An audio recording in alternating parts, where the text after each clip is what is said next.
Alrighty, to our automotive friends from all around the world, guess what came up in your subscription feed? That's right, another trenchant episode of V8 Radio, Kevin. Trenchant? Yes, sir. That means to be characterized by energy and effectiveness. Oh, wow. Well, I have two thoughts on that. One, it first sounded like trench foot. Which, that's no good. Which is bad. And then it also, is that French? Is it like tranchant? Tranchant, it could tranchant? be. I didn't study the origins, unfortunately. Nice. Well, we'll butcher it the way us Americans do and call Absolutely. it trenchant. Trenchant over by there, huh? Hey, that's right.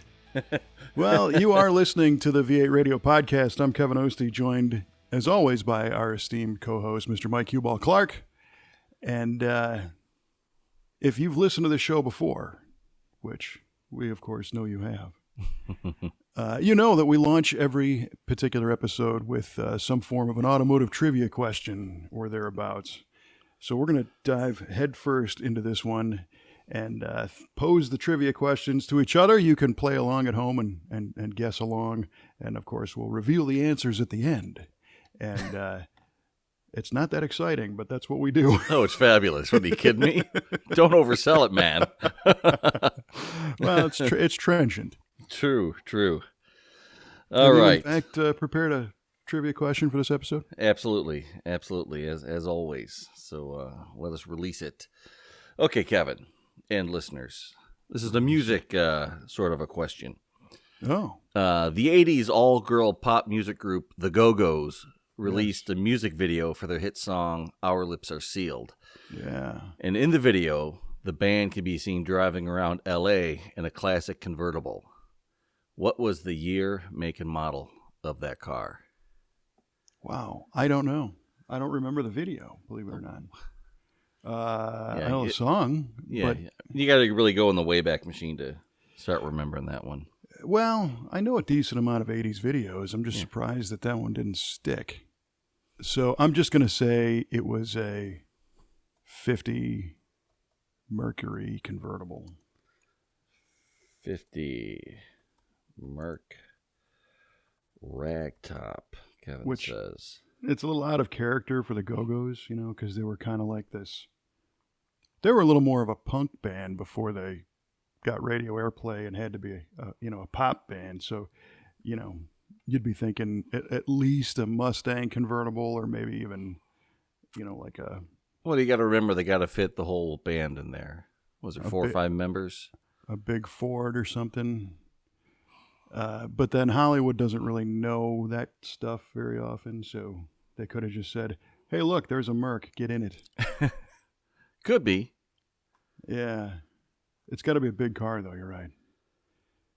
They might have jumped in their Chrysler that's as big as a whale. Ooh. They're heading on down. Oh, boy. Yeah, this one I just straight up don't know. So I'm going to stick with the 50 Merc. Okay. Duly noted, sir. 50 Mercury Ragtop. Cool car, by the way. Oh, yeah. Yeah. After thumbing through some of those vintage Rodden Customs, the lead sled thing, for good ones, they're awesome. For sure. You don't see them very often, so they're kind of off the radar screen a little bit, but a good custom is tip-top, man. Always Amen. did those. All right, well, as we record this, this past week, we had a kind of a tragic event in the world of motorsports.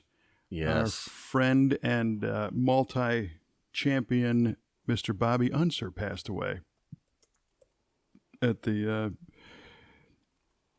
long-lived age of 87. And I think Mr. Unser, for most of those 87 years, his life tachometer was pinned in the red, which was certainly cool. Yeah.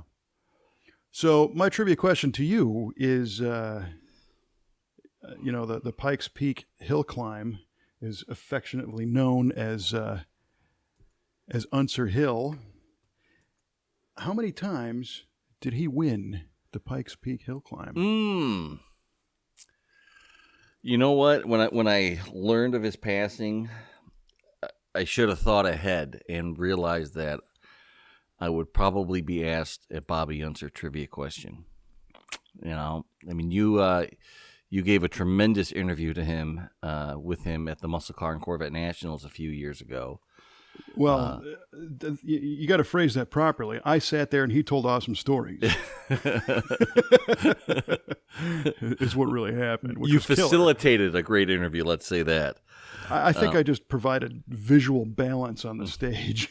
That was about it. Yeah, but I was lucky enough. I got to witness that. Our good friend Paul was with me. He got to witness that as well. Mm-hmm. That was really something. And that car, the car that he won the Pikes Peak in, that was the 69 Torino. Yep. Yeah, that was on display there. And, of course, that was a Muscle Car of the Week feature car as well, owned by the Brothers Collection currently. Mm-hmm. But getting back to your question, right. How many times did Bobby Unser win the Pikes Peak Hill Climb? I know it was more than one. It was more otherwise than it one. wouldn't be called Unser Hill. Unser Hill, yeah. He also won that other little race, the Indy 500, at least 3 times. Yeah, that's an amateur race, right? Yeah, he won. He's one of the only 2 people that won the Indy 500 in 3 different decades. That's amazing. He was amazing. He's got Bonneville Land Speed records. Yeah. I mean, he's got, champ racing and you name it. He taught himself to fly so we can get to the next race quicker. Right. Yeah, and that was one of the greatest stories that he revealed that day. I forgot about that one, where he was telling us that he just, he figured he didn't have enough time to do his full work week and then drive a truck and trailer with his race car to the next race. So I guess somebody else on the team would bring the car and he would fly there. And then he thought, well, if I can fly myself, I could save some money. So he teaches himself how to fly this Cessna, I guess, and doesn't have a pilot's license. Just flying all over the country. And somebody asked him, why don't you get a license? And he said, well, what do you need to do? And they're like, well, you got to demonstrate your ability to fly. And, you got to do things like put the thing into a stall and let it fall and recover out of that. And he's like, well, I'm not going to do that. I don't want to put the thing in a stall. I'm afraid of heights. Why would you want to do that? That's craziness. Yeah. Oh, man. He was great. He was. It's sure is a loss. But Bobby Unser, all right, I don't know the exact number, and I should because it was mentioned before. But I'm going to say Bobby Unser won Pikes Peak a total of 6 times. 6? Wow. 6 times. And I think I'm selling the man short, unfortunately. At 6? Because I really want to say 13. You want to say, but that's an unlucky number. It is, but if anyone could make it lucky, it'd be him. Yeah, right. Well, I mean, I suppose 6 would be enough to have people refer to the event as your own if you want. You know what? Times. I'm not gonna. You know what? That is not my final answer. It is not. Oh no, I have not locked it in yet, sir. I'm gonna go 14 times. 14. 14. Wow. Okay, man. That's a lot of wins. It is a lot of wins, but that's the number of wins you need to make it called Bobby Unser Hill. That's the official? Yes. If you win something 14 times, that's your baseline. Yeah. All right. Huh. I don't know that I've won anything 14 times, so I got nothing named after me. All Same. right. If that's your final answer, that is duly noted. Dig it. That is. We will find out at the end of the show. Right on, man. Yeah. So lots of stuff going on. It's finally getting some nice weather out here as we record this. It's Alan Shepard Day. It is Alan Shepard Day, also known as Cinco de Mayo. Right. Yeah. There's that. Yeah. Well, not enough people acknowledge Alan Shepard Day, I think, because it was 60 years ago today, so it's a big one. That's amazing. 60 years ago, our first American went into space. Right. And it was the Mercury program aboard, Friendship 7, I think. And it was, I believe so, yes. Not a very long flight, but it was it was enough to get us, back in the race. The Soviets with Yuri Gagarin had reached space first, and it made the collective United States population start shaking in their boots because of it was kind of a proxy war we were fighting against the Soviets, which was better than a real one. Yeah, always. But instead of engaging in some sort of conflict on the ground, we played a chess match in the sky, and it was very cool because we pioneered all kinds of great technology that you and I are using right now, thanks to guys like Alan Shepard and the NASA team. So, thank you, boys. Oh yeah. And along those lines, this has nothing to do with it, but it's something I wanted to chat about, and that is your new truck. Oh, yeah. Almost forgot about that. Yeah, right.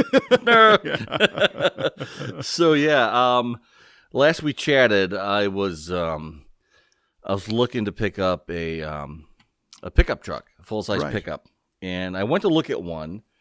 It was after work a week ago Friday, and it wasn't quite what I was hoping for. So I kind of nixed it. It had too many miles. It was a nice truck. It was a 2500 HD crew cab with a standard bed, 6-liter, not the diesel. But it just something didn't feel right about it, and I just, it looked like somebody had painted the frame over all the rust on the frame with black paint. Yeah. I'm like, you know what? That looks a little sketchy. So, I mean, I can understand wanting it to look nice, but what is it trying to hide? So it was dolled up for sale. Exactly. Yeah. So the guy at the dealer where I went, he says, "Is there anything else that might pique your interest here?" Mm-hmm. And granted, I drove a long way. I drove an hour and a half to look at this thing. Wow. After work on a Friday. And you know what? I had in the back of my mind, I've always wanted a Suburban. So I said, "You got any Suburbans?" He says, "I got 3." So we looked at them, and I kind of zeroed in on this one, a 2011, and it was clean as a whistle. And the interior was nice, carpet was nice, no rust on it, no dents, no accidents, 2-owner vehicle. Took it for a drive, and I said, "Ooh, I'm in trouble." I think this is my horse. So I called my wife. I told her what I'm doing. She's on board. So we did it. So I drove it home. So I'm the proud owner of a Summit White 2011 Chevy Suburban. Well, good for you, man. Thank you. I dig Suburbans. I could not be happier with this truck. This is the only truck I ever want to own for the rest of my life. Yeah, you texted me something along those lines. Yeah, this type of vehicle. Maybe not this particular one, but a Suburban nonetheless. Yeah. So roomy. I feel like a grown-up again, coming from Chevy Cruze for 8 years. Well, I could see it, physical stature, but hopefully not mentally. Right, yeah. Well, welcome to the suburbs, man. Man, thank you. Suburbanite now. I've always dug those, and I think you and I chatted about that before you were looking at the pickup trucks. And the only downside I see to a Suburban really isn't that much of a downside for the one time you'll do it. Mm-hmm. But if you need to get an engine hoist and an engine in the thing, the Suburban interior is a lot cleaner than a pickup truck. And it's a little harder to get a hoist or something in there. Even though our buddy Eric has delivered me engines in the back of a rented minivan already. Nice. Yeah. So anything can be done. Sure. But yeah, they're nice. They got a lot of room. They're comfortable. They're so how does it drive? Like a dream. Oh, it's so smooth. Nice. It has good power. Has a 5.3, 6-speed automatic. Has a sunroof.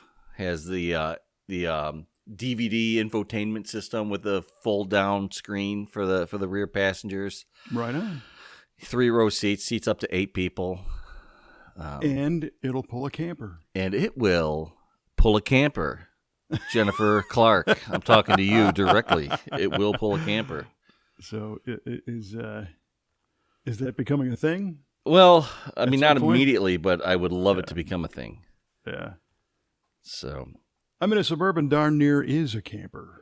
It could be. Remove the 3rd-row seats, and you pretty much have yourself a little camper right there. Now, little motorhome. A removable 3rd row, or does it fold flat into the floor? It is removable. Okay, yeah. So you get even more space that way. Yeah, that's a 10th generation. The 11th gens had the fold into the floor 3rd-row seats. You could tell this guy's been on the Suburban forums because he's referring them by the gen number. I have been going on I got a 10th deep gen. dive. Yeah, 10th gen, 6-speed, 5.3. Yeah. What do you got? Oh, you got the 9th gen? That's cute. Nice. Those 11th gen people are ones you got to watch out for. No doubt. Those bougie sons of guns, I tell you what. That's right. It reminds me when Trevor, our technician at the V8 Speed and Resto shop, bought a Cadillac CTS V. Yeah. You actually test drove for I him. did. Ooh, that was a nice car. It was a cool car, and it was right in line with what his budget was and miles and condition and all that jazz. Mm-hmm. And he did the same thing. He jumped online and he's learning about the thing on the forum and chatting with people. And I think his was 2nd gen, and the newer 3rd gen guys were like poo-pooing the 2nd gen guys. There was no love for the older ones. But that's a bummer. Suburban is timeless, and it is. I think everybody who digs them. I mean, I think every one of those generations, I think, is cool. Yes, I would agree with that. They all have something to offer.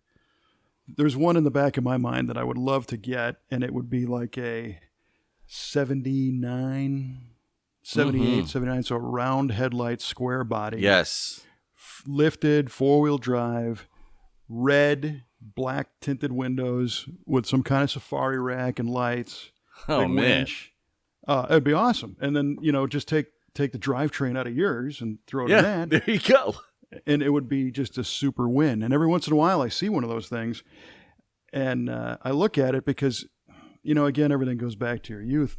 My neighbor had what I believe to be about a 77. It was like orange, wood grain, naugahyde, tan and orange rust-colored seats and everything. Mm-hmm.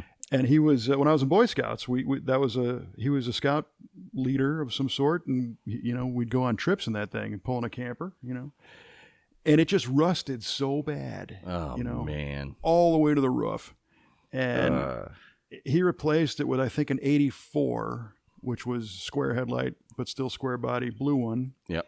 And then that one rusted all the way to the roof too, I think. So I've always been a little bit leery about buying that generation because. If they were from anywhere that had salt on the roads, they didn't have a fighting chance. Yeah, you're right. It's tough to find one from that era that's real solid. Yeah. Unless unless it was like lived in Arizona or had major surgery done to it. Yeah, in the Southwest and southern states, you still see them pretty often. Sure. My buddy Jim came home with one. He had, I don't know, that same era. 78 or 9 or something, and his was beat to death. Really? I mean, this thing was just, and it had 1 billion miles on it, and and the body was totally shot. So he bought another one. The chassis on his first one was in really good shape though, so cool. It wasn't rusty. He had done maintenance on it. It was 4-wheel drive, motor ran great. So one afternoon, I see him at the shop. In fact, his grandfather owned a mechanic shop that I worked for a summer at when I was in college, as a matter of fact. Anyway, Jim was a wrench, and he, this afternoon he's got this Suburban, and he buys another one that's got a nice body. Mm-hmm. I said, "What are you going to do?" He's like, "I'm going to put these two together, I think." Oh, cool. He shows up at my house like 26 hours later driving the thing. Wow. It's done. Jeez. Yeah. I'm like, oh, you fixed it? You bought one and fixed it or something? He's like, no. So we had 2 lifts and just body swap, roll a chassis out of one, bam, Oh my back goodness. down on the other one in just over, and he did it straight through, because we were young and that's Sure. what That's you what we did do. back then. Yeah. So that was cool, and he also eventually put the rusty body on the replacement one. Okay. So he had 2 functioning Suburbans now, but one was heavily cancered. So I show up at his house one day, and here's this flat black Suburban behind the garage. Oh, you get another one? No. That was that same one. Oh, you painted it? You took the time to fix this thing? Huh. He's like, nah, that's all expanding foam. Nice. And then back at the quarter window, at the corner, you could grab it and lightly squeeze the thing. That's wonderful. I love it. Cheese grater and expanding foam. Well, So- whatever works. Yeah, it's a good thing they've come a long way since then. And, Yes. I'm glad you got something that you dig, Oh man, I keep telling Jenny, like every chance I get, my wife Jennifer, I said I love the Suburban so much. She's starting to get sick of hearing it. Uh-huh. But yeah. Well, it's a good thing she already has, a nice newer car for herself. Otherwise, Yes. you'd be selling her and getting one for her. Exactly. And actually, speaking of Jennifer, I would be remiss if I didn't mention this. Last time we talked, last time on the show, we were talking about the Power Tour dates and how they coincided with our birthdays, and how I thought, my wife is not going to want to spend her birthday on the Hot Rod Power Tour. Mm-hmm. And she listened to that show, Uh-oh. and she had a bit of a bone to pick with me. She's like, excuse me, how do you know I don't want to spend my birthday Nice. with you on the Power Tour? I'm like, I just assumed. She's like, I just did some digging, and I think we can make a few stops. Wow. As long as your car's running. Yeah. Honest to Right God. on. Yes. Well, that's super cool. It is amazing. She never ceases to surprise me. Gotta love that. Yeah. So yeah, And so as long as the car's running and I feel like it'll take it, I think the first 3 stops I'll be able to make. Wow, that's fantastic. Yeah. Well, that's cool, Jen. I appreciate that. She looked into it and said this might be fun because it is a road trip. It's a vacation Yes. of sorts, Yes. and she's probably looking at it from that angle. Mm-hmm. She might not want to go again, or she might love it. Chances are she's going to love it. Yeah, I hope she does. The car's got to do what it's supposed to do. Exactly. And if I feel in any way, shape, or form it's not going to do what it's supposed to do, then we're not doing it. Absolutely. Right. Yeah.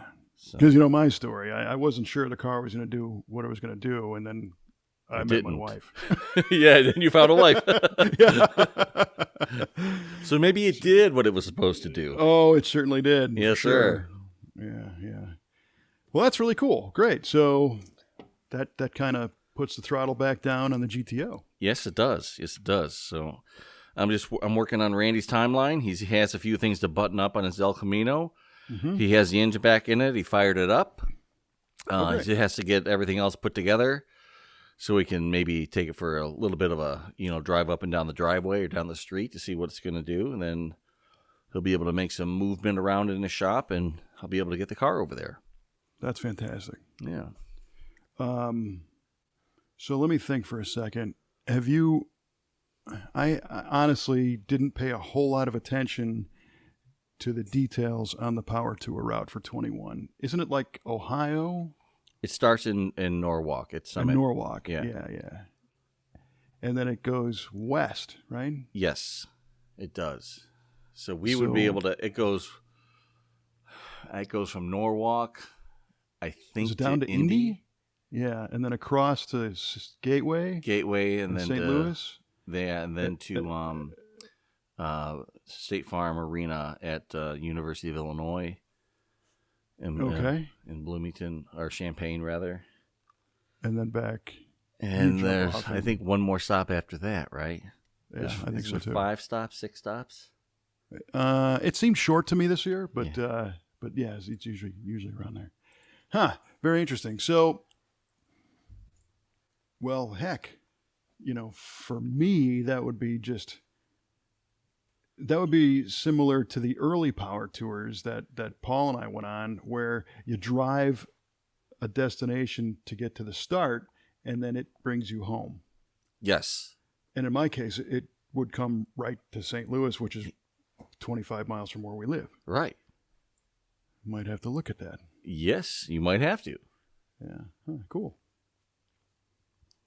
Right on. Yeah, I'm pretty stoked about the whole thing. Well, that's cool. And if the GTO isn't ready, you got a sweet Suburban. I do. You still make a few stops. Yeah. I'll just drive the support vehicle instead. Yeah, we'll have to get some graphics done for it. There we go. We need a big V8 radio down the side. Yeah, there you go. It would look great. There's Plan B. And it's air conditioned and it's smooth and quiet. It has rear air and everything works on this thing. I've been testing everything. Everything works. It's amazing. That's funny because a long, long time ago, I was chatting with Cole Quinnell, and Cole used to be a hot rod staffer. Uh-huh. And in fact, I don't know if you remember, in the 90s, there was a 57 Chevy project car called the Pavement Pounder in hot rod. It was orange, big block Chevy, full cage. It was like a 9-second car. It was a very nice 57. Oof. Probably one of the nicest magazine project cars ever done. Cool. I mean, it was really, really nice. Because a lot of magazine projects back in the day were things that looked really nice, but maybe weren't completely sorted out because they were more built for editorial content than to be a car. Sure. We used to joke about how the disc brake swap was done on the driver's side and not the passenger, just to get the pictures done and get it to print, That's awesome. But Cole was telling me, and Jeff Smith was saying something similar, that in the early days of Power Tour, the goal was like, I want to build a cruiser, it's comfortable with air and I could drive cross country and really enjoy it. And then they did a couple of them and they're like, you know what? That's not really the point. Maybe the point is to do something ridiculous and drive something that shouldn't be driven across the country. I can see that. Yeah. And that's when Cole brought the Pavement Pounder. And at the time it had I don't know if it had a 540 in it. Holy cow. And I remember helping him out because he broke some valve springs along the way in Indy. And, this is a legit 9-second car in a shoebox in the 90s, 98, I think this was. That's amazing. Right, That's carbureted. Yeah, but it had a gear vendor on it, so it was definitely a precursor to a drag week car. Right, exactly. I was just going to say that. That's exactly the formula. Yes, yeah. He should break that thing out and do drag week with it. Well, you need to speak with him again. Yeah. He's a good dude. Cool. Very interesting. Yeah, well, speaking of gear vendors, we've done numerous installs of gear vendor overdrives, and right now there's some great options for doing overdrives in cars with the advent of the TKX 5-speed manual that has come out, and I've got 2 of them on the way to the shop right now, which is cool. Sweet. Those are hard to come by at this point. Are they? But our friends at Modern Driveline got a good allocation and set a few aside. So we have these cars. I don't know if you've ever heard of it. It's called it's got 3 letters in the name. I don't know if it's I may GTX, something like that. Something like that. Yeah. GTO. GTO, yeah. Yeah. So a gentleman is bringing us a car. He's already prepaid for the transmission and the conversion. We're doing an automatic to manual. Oh boy. In a 66, I believe. Oh wow. Amazingly restored car. Beautiful car. Uh-huh. Big inch Pontiac motor. Lots of power. it's running a Turbo 400 with a gear vendor and a CompuShift box with paddle shifters. Get out of here. And he wants to row the gears manually. All right. I respect that. Way more fun, and wants to do something different. It is way more fun. Yeah. So it's a little recon I can do, to see how the gear vendor fits in that first gen A-body platform. Sure. Because it's coming in with the drive shaft and, everything on a 400. Oh, okay. All right. Yeah. So I'll let you know if he wants to make a deal on the unit. I mean, if you're talking power tour now, you're starting to talk overdrive. Yeah. Well, I mean, it has soccer mom gears in it already, so it's not bad. It has AC gears like 293.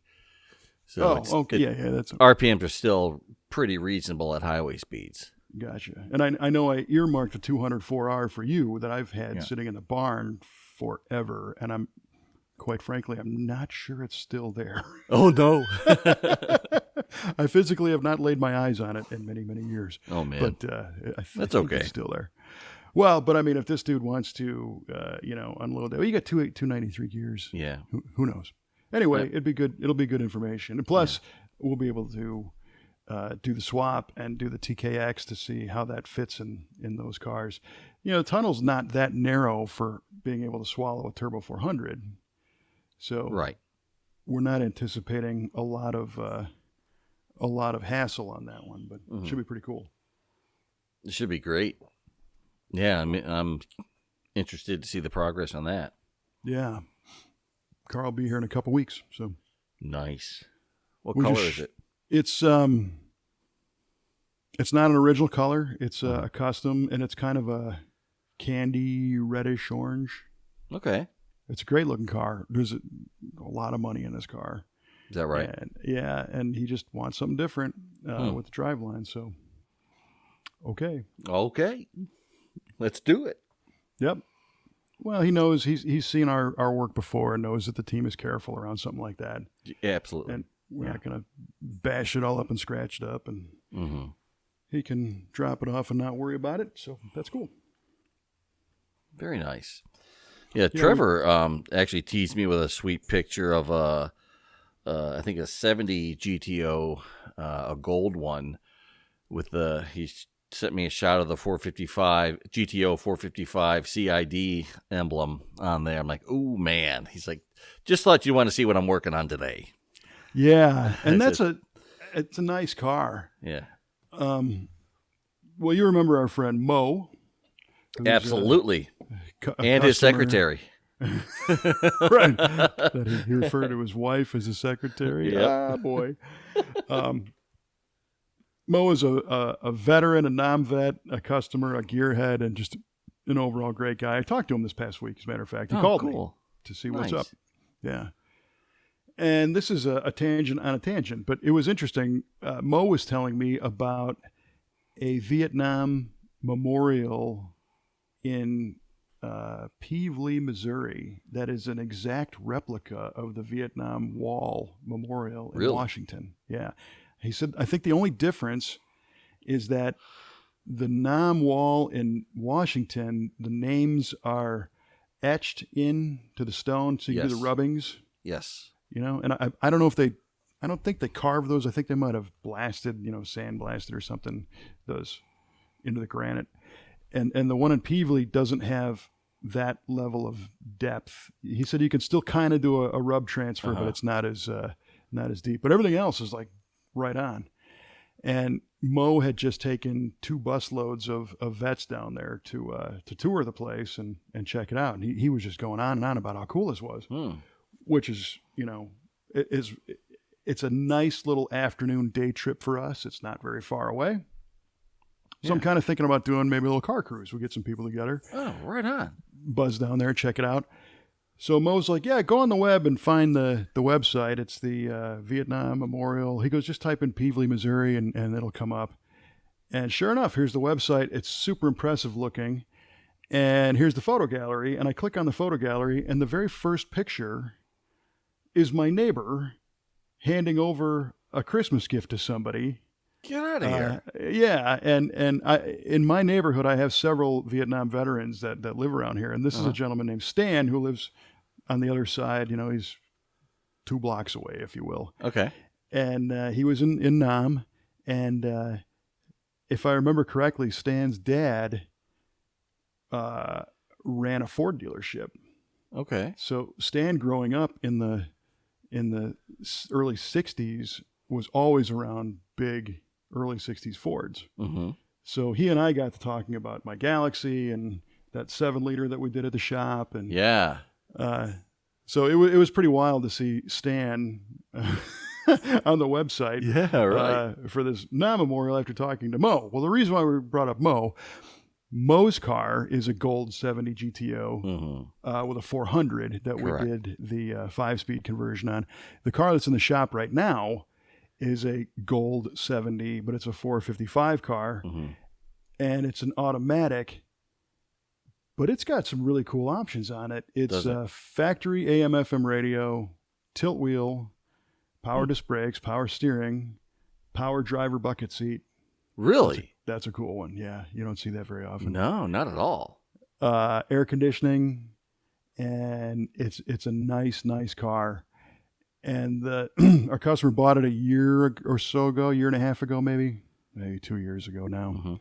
And he brought it to us, and we fixed a few things. I think we inspected the gears. I don't remember if we put a gear set in that one or not, but did some seals and just fluids and stuff. And then we did a Holley Sniper on it. So it's fuel injected. Cool. Hidden underneath the air cleaner, so you can't tell. Yeah, man. And he brought it back this time because he was concerned that the motor was getting a little loose. A little noisy, a little rattly, a little oil consumption going on. So okay, that kind of loose. All right. Right. And it's not a high mileage car. It's just so we ended up doing an in-car, compression check and checked a few things, and it was determined, and because he wanted to do it, he wanted to rebuild this thing and renew it essentially. Yeah, sure. So we pulled the motor, and we had a local shop do machine work on it, did a roller cam conversion. Cool.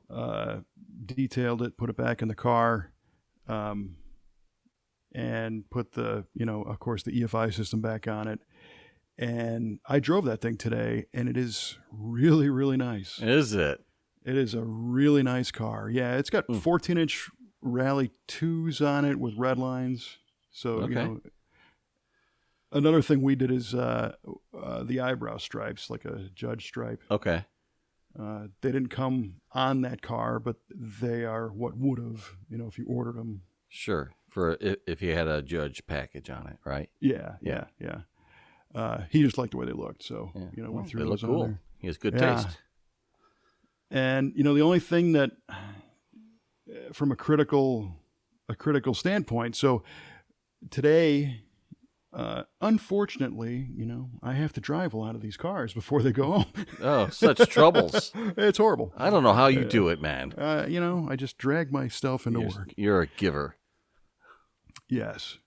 Well, the main thing is to make sure that, as we've learned, if a technician works on a car, so first of all, you've got the owner and the way the owner drives it. Yep.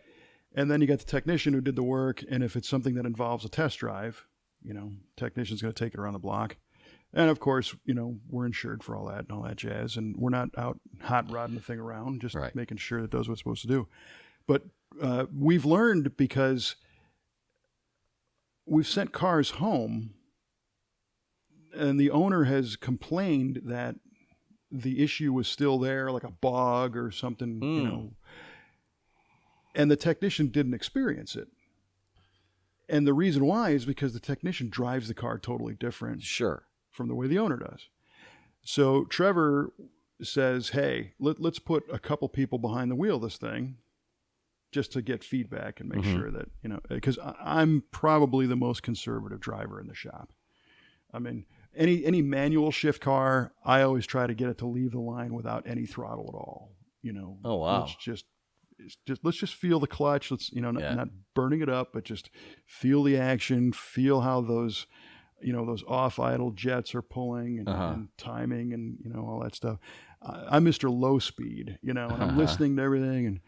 And so today I drove that GTO to do that evaluation. Super smooth. It's very eager. It's got good power. Cool. But being a roller conversion, it's got a little valve noise. Does it? And I don't know if it's the lifter link bars maybe, or there's something going on there. It seemed to diminish as it got warmer. Okay.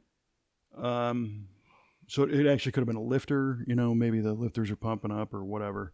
It wasn't horrible. My first thought was we got to put it back on the rack and tighten up the exhaust leak.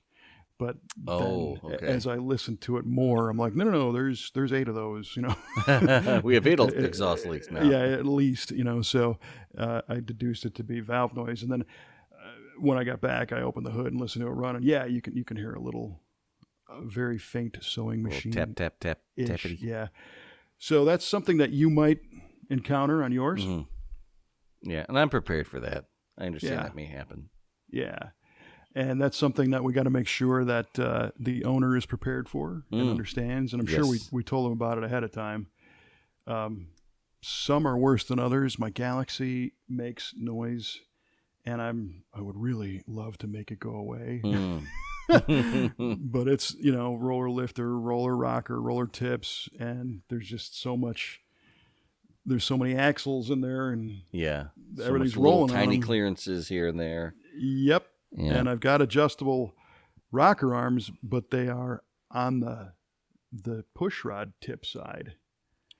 Oh. There's a cup with a set screw type thing. Oh, I see. So you can't adjust them while it's running, like you can on a GM or a Center. Right. Yeah. So you got to shut it down. Turn the engine over to base circle on that particular cylinder. Get the feeler gauge, tighten it down. Jump to the opposite side and do the the half-day valve adjustment. That stinks. Put the valve covers back on, fire it up, and hope it worked. Oh no! Yeah, and it's been all right. Yeah, but that GTO was nice. So Trevor teased you with a good picture of a cool. Yeah, car. He did. I love him and hate him for it all at the same time. Well, oh man. Speaking of the Galaxy, so spring has sprung around here, and I've been actually able to put miles on both my old Buick and our '62 Ford. Cool.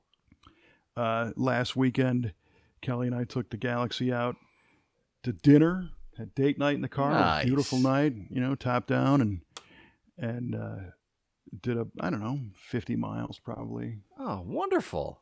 And I can really say that from the driving standpoint, that car is finally sorted out. Right on. Yeah, it is really nice. I mean, I guess I could nitpick it and say it does have that valve tick, but it steers wonderfully. Did that Borgeson power steering conversion on it a couple years ago, and I put a tilt column in it.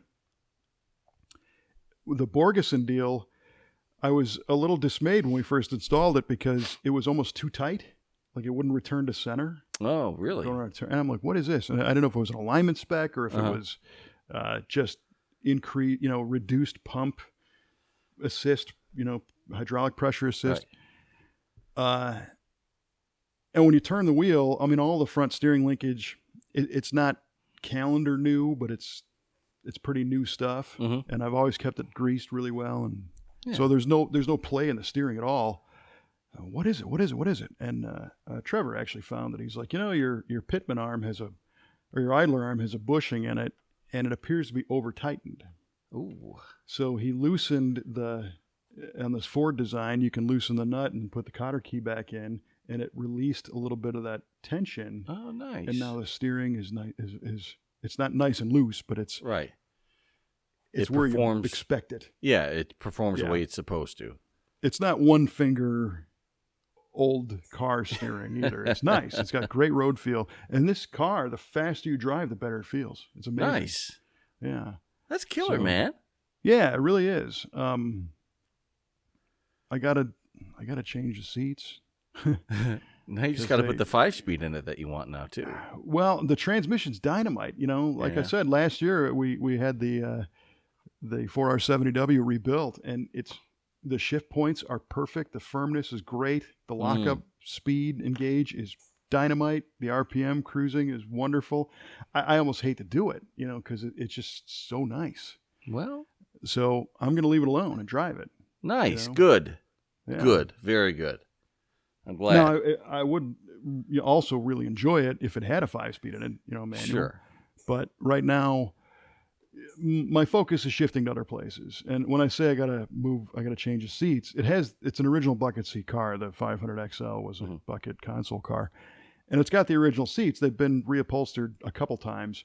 And this latest go-around, they were upholstered, I don't know, 6 years ago now. Uh-huh. And the foam is a little too much. Is it? They're kind of overstuffed. Oh, really? Yeah, and I think the upholsterer who did it kind of knew it, but he wanted to have him fill out the covers nicely. Okay. So they look pretty good, but you sit way up in the seat and I'm close to the steering wheel, and it's all the way back, and it's not comfortable. So I want to do a reclining, adjustable, probably just a low back Scat Pro car without the headrest, because it, as a convertible, I don't like to see the headrest sticking up, and move them back on the track so that I can stretch my legs out a little bit. Right. I would like the same thing in that GTO. I would love to be able to move that seat back a little bit further. Yeah. Just maybe another 3 inches or so would be perfect. Yeah. It makes a big difference. And now our buddy Rick has that 67 Chevelle convertible. Right. And he got those seat relocators from year one. Right. For like $35 or something. It's a set of, basically steel tabs. And you take your seat out, you put the tab in the floor, and it gives you a new hole a couple inches back to put your seat in. I gotcha. Oh, and he loves it. He's like, that is a great thing. All right. Because he likes his seat. He doesn't want to change all that. Yeah. It's just in the wrong place. And it's not like you can just drill holes in the floor, because the seat mount is important. Sure.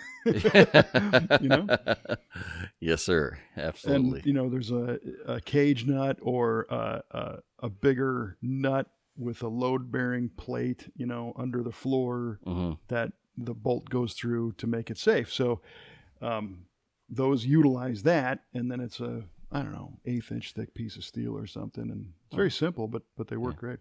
Nice. You should get a set. I think I'm going to get a set. Write that down for Power Tour. Absolutely.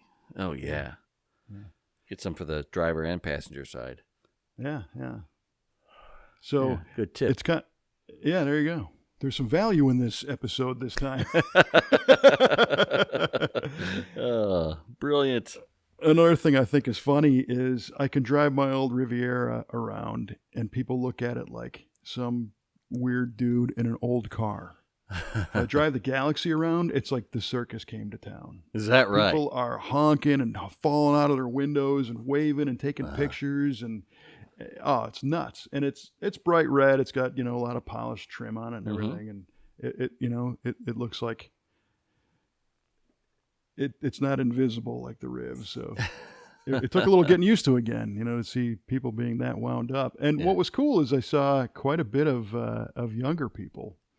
Oh, nice. Good. Like teenagers. Hey, in fact, after work, I took it for a spin tonight. I was looking for a little ragtop therapy after the hard day's work, and the weather was, 70s and sunny. So drove around. We've got a great road near us called Bluff Road. It goes kind of near the Mississippi River, and one side has a bluff, and the other side's got nice farm fields, and it's kind of wide open.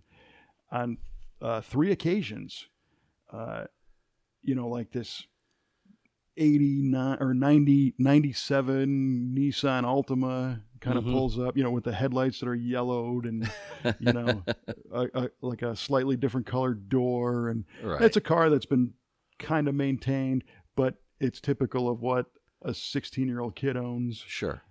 Just as a first car. And I look over and there's like 3 high school kids in it. They're all like, "That car's awesome, man!" and taking pictures and everything. And Nice. what is it? And that was cool to hear.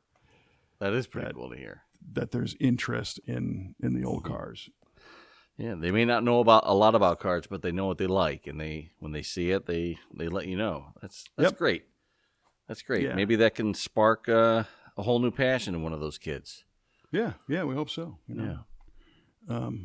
I will say it's a little spooky sometimes when you're driving on the road and some guy's laying on the horn next to you because he wants to give you a thumbs up. I that's great. I appreciate it. In a convertible, it's when you're not used to it, it's a little startling. Because I'm still, I haven't driven this car in a while, so I'm monitoring gauges and feeling it out and trying to focus, and all of a sudden the horn's blowing. It's like, what? But, did I cut you off? I'm sorry. Yeah, right, exactly. But don't get me wrong, I appreciate the interest and the sentiment. But so that was really cool. That is really cool, man. I'm glad you got to take that out, and everything is sorted to your liking. That's important. Well, I think we're just getting into more detail items that weren't a problem before that are now, obvious, which is good. Yeah, but you get to enjoy it. I mean, it changes the whole attitude that you have for the car when you can get in there, turn the key, and just go. And like you said, the steering is nice. Shift points are perfect. Mm-hmm. Yeah, maybe the seat's a little uncomfortable, but you can overlook that for now. Yep. But it just feels right, and it makes you feel so much better when you come back. For sure. Yeah, that's nice. Yeah, when you shift it from it being stressful to take the car out.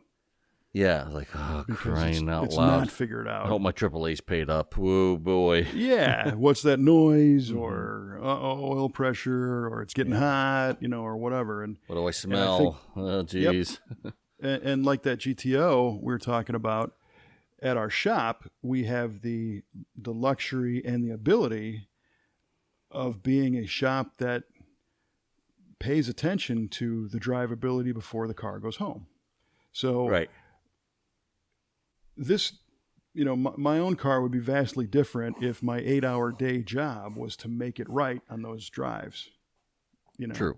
To me, it's a piecemeal, few minutes I get to mess with it here and there. And luckily I keep notes so I remember what I was working on, as opposed to take the car for a test drive, bring it back, say, oh yeah, there's a noise over there, put it on the rack, identify it, get the part, fix it, drive it, and correct all that stuff. Right. So it's really nice when somebody brings a car in that they just pulled out of a barn, or they haven't driven in 10 years, or they've been having just a crappy time driving, and when our guys can look at it and go, oh yeah, well, you got a rear seal, axle seal leaking, and your power steering unit is shot, and you got manual brakes, and we make a few modifications and fix the stuff, and then they pick it up, and it's like, oh, I can use this thing now. Yeah, this is what this is supposed to feel like. This is amazing. Well, yeah, and I think a lot of people have been conditioned to think that old cars drive terribly, compared to new ones. And they don't if they're right. Correct. Yeah, they feel great. When I first got my GTO, the front end was pretty worn out. And when you stepped on the brakes, the whole car would move to the left without any steering input, because the bushings were just completely shot. I'm like, this car sucks, man. And then I rebuilt the whole front and rear suspension, put on disc brakes, and it completely transformed everything. It was a joy to drive after that. Yeah. It was great. I mean, I would drive it at relatively high speeds on a closed course, of course. Please don't try this at home, kids. Professional driver. Yes. And that car would stay planted on the ground, would not move an inch, and it was perfect. I'm like, this is how this is supposed to be. Right. And I think that's by 67, the GTO had some suspension upgrades, but yours just worn out. right? It Yes. had special shocks and springs and a sway bar in the front. Yeah, it had a Didn't have sway bar rear in the one. front. Yeah. Yeah. Yeah, but once that stuff is working the way even it was just originally designed, it's much better. Yeah. Local gentleman just brought us a really cool one. It's a 1954 Ford F-250 pickup truck. Oh, boy. That his dad bought new in 54 in Redbud, Illinois, where our shop is. Get out of town, man. Yeah. That's killer. And there's some friends of ours locally. Their last name is Ratz, R-A-T-Z, and James and Jonathan, these two brothers they've done Drag Week several times. They've been doing this for a long time. Their grandfather owned the Ford dealer that sold this truck new. That's unreal. Yeah, it's wild. That is very wild. It's a 1 year only color, a 1954 only. I think it's called Sea Breeze Green. It's like a very pale. I mean, it's like a giant shamrock shake, right? Sure. That's basically the color, and it looks awesome. And the owner, thankfully, has entrusted this thing to us, which we appreciate because it is part of the family. But it's just got some little silly drivability things because it's an old truck. Mm-hmm. It's a V8, I think a 292 automatic transmission in an old pickup truck like that. Yeah, and then a factory radio, which is the speakers overhead in a little compartment. Whew. Yeah, really interesting. That's futuristic. Yeah, so we're going to do some work on that, and that'll be a feature video for sure because that thing is just too cool. And we've learned, what's that? I just Googled this truck, and it reminds me of Sanford and Son. I love it. Well, yeah, if Sanford and Sons was nice, but it's that body style. It was nice. But yeah, it's that same shape, that early, and it's an F-250, so it's actually a 3/4 ton, and it's a long bed, so it's useful. And I've learned that the Ratz family still has potentially some old Ratz Ford dealership stickers. Ooh. And we're trying to get one to put back on the truck because it was repainted at some point, and somebody, they peeled all that stuff off. Right. Yeah. But that'll be another one. I'm thoroughly convinced, once we get a tune-up on it, and we're going to put different wheels and tires because they're too small, and fix the brakes and whatnot. It'll drive great. That's killer. Yeah. It's never left home. That is very unique. Something that old is still surviving in the same town where it grew up. Yep. It very sure cool. Is. It is. But what also is very cool is when your boy here ends up losing the trivia question for like every episode this year.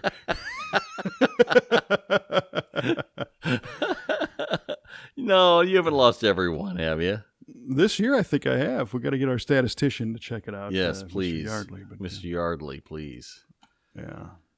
All right. Well, we certainly got last week one wrong. Yeah. All right. We won't go over that again. All right. So, moving to trivia. Kevin, I asked you about the Go-Go's music video for Our Lips Are Sealed and what car they drove around L.A. in. And you answered 1950 Merc Ragtop, which would have been super cool if that was the car.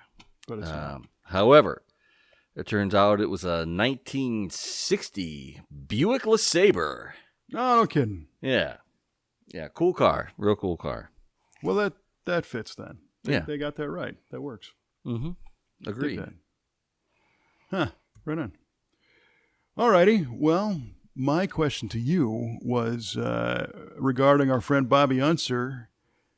How many times did he win the Pikes Peak hill climb? Mm-hmm. And you said 6. And then you said, no, it's probably like 13. And then you said, I'm going to say 14 because you recalled that the international standard for naming an event after somebody requires 14 victories. It's true, kids. Look it up. Yes. Well, the correct answer is 13. Oh, you no!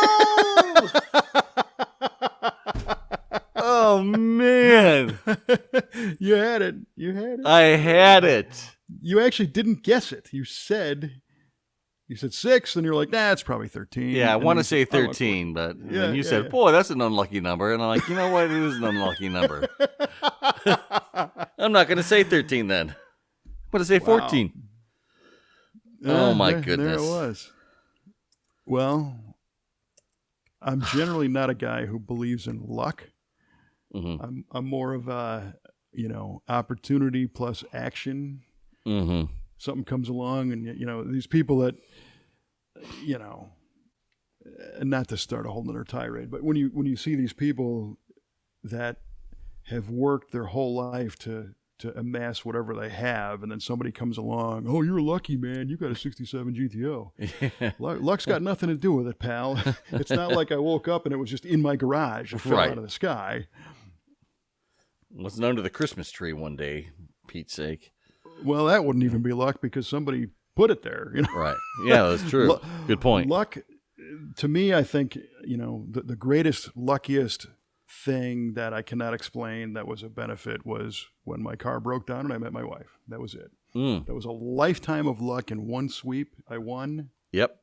You did. You absolutely did. Yeah, for sure. I mean, I will say I'm fortunate that I own this vehicle all day long. I'm extremely fortunate to be able to have this. There's a lot of people who can't. I agree with that too. So, but I just don't see where it's luck. Yeah.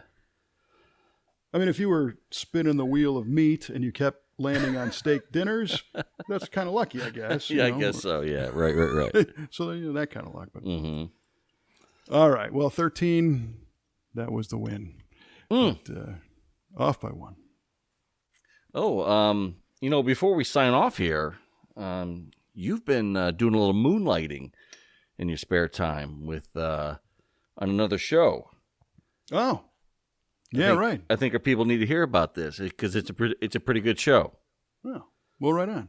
Yeah, you're right. I have been. I don't know what my position is there. I'm not really the host. I'm kind of a facilitator on what is called the Stubborn German podcast. And the Stubborn German is a brewery that a friend of ours, Mr. Chris Ron, and his wife Tammy opened 5 years ago. And it's been very successful. And Chris is the consummate beer guy and bourbon aficionado and all things spirits. And he and I, we've known each other for a long time. And he used to be a technician, and he used to own an auto repair shop. And that's where I met him, is because he was doing our alignments a long time ago. Anyway, fast forward to today, where a couple years ago, I had approached him on the idea of doing maybe a local theme podcast here in our little county, because it's a great way to share stories and get to know personalities. And he's like, yeah, I'd be a guest. And I went, yeah, cool. Well, I don't have time to do it. And he's like, I don't either. So it got shelved. Well, one of the patrons in his bar produces podcasts for fun, and came to him and said, hey, tell you what, if you want to do it, I'll edit it. I'll post it. I'll do all the internet side. You just got to talk, right? Yeah. So Chris is like, oh, well, that'd be great. I don't know where to start. So he called me. Perfect. And he's like, hey, would you mind, kind of helping us out? And I said, well, sure. Which turned into, I'm the guy that does the intro and the close and kind of usher things along. And we've done 5 episodes. We're gonna record a couple tomorrow night, as a matter of fact. Cool. But the fun thing there is that I'm the guy who doesn't know anything on that, right? So these guys have the opportunity to really geek out on brewing and beer and bourbon and what it's like to own a bar and ingredients and I'm the guy that says, well, what the heck does that mean? I've certainly experienced enough, product and enjoy his creations, but I don't know how to brew. I don't show up at the meetings, Right. You're not in the Brown Water Club. The Brown Water Society. Brown Water learned Society. About that. Yeah. Sorry. Yep, that's his bourbon club. So it's a different approach for me, which is fun. It's out of the comfort zone to a degree. It's very comfortable to do it, though. I mean, yeah, we've had some really great guests and nice people. So yeah, I mean, you can tell you're having a great time, and it's cool subject matter, and learning about the brewing process and how he got into it, and distilling, and how he got into distilling bourbon, and some of the ideas that he wanted to have for the place, and that his wife shot down because they are not good ideas, my friend. Yeah. Well, Chris and his wife Tammy and my wife Kelly and I, especially kind of before COVID times, we'd get together whenever we could, because we can swap husband and wife business owner stories. Sure. And learn from each other. And they're both really great people. And Tammy and Kelly both kind of have a similar role where Chris and I are the ones that come up with, the one example that he gave on the Stubborn podcast was a beer slide. Right. That's right. We need a beer slide. Nobody even knows what a beer slide is, but it sounds great. And Tammy's like, no. Yeah. And of course, when we started our business, I was the guy saying, we need to do the TV show. We got to do these events. We got to do all this stuff. But recently, I think that's kind of shifted as Kelly has become the person that kind of runs the business side of it. Right. Now I'm the guy kind of going, do we really need to be doing that? But it brings me to the bear story where, what I've learned is sometimes these ideas kind of run their course. Mm-hmm. And that's how Tammy handles Chris often. Okay, sure. Sure, hon. And Kelly and I were driving to SEMA cross country one year, and she looks at me and says, we were in, I don't know, western Colorado or something, and she said, can I get a bear? And I said, what? And a bear, like a brown bear, a little black bear maybe. And she's got a lot of experience raising animals on, growing up on a farm. And I thought to myself, I could yell at her and say, no, you're crazy. And that's not the right answer. Mm-hmm. So I said, sure, right on. So she said, great. So, of course, starts researching on the internet, reading all about it. And a state and a half later in our drive, she's like, yeah, I don't think I want a bear. Oh, okay, hon. If that's what you want. Whatever you want. Yeah, exactly. So I noticed I get handled that way too. Oh, totally. And it's all good. Yeah. Beer slide. Well, where's the beer? What are we going to do with all the old beer then? Are we going to have a change room? Are people going to come in their bathing suits? Oh, yeah, maybe we don't need a beer slide. Well, especially when you say, well, what are you going to do with all the old beer? Right. And when are you going to clean this? Mm-hmm. Yeah. So his bar is called the Stubborn German Brewing Company, and that's why the podcast is called the Stubborn German Podcast. And thanks for bringing that up. Yeah, I'm glad you tuned in and dig it. It's fun. Mm-hmm. All right. More stuff to burn time, ladies and gentlemen. You can find that podcast and this one wherever you tune in. And if you like what you heard, hit that subscribe button. Drop us a review. Always like to hear those. And we've got some interesting topics coming up for next time. Trivia questions and maybe a little bit more nonsense. Anything else you want to throw in before we... I'm just really happy to be here, man. Me too. Dig it. All right. Well, for Mr. Mike Q-Ball Clarke, I'm Kevin Oeste, reminding you to keep all the shiny sides up and be inspired by Mr. Unser and do whatever it takes to be a champion, because relying on luck ain't going to get you there. See you next time.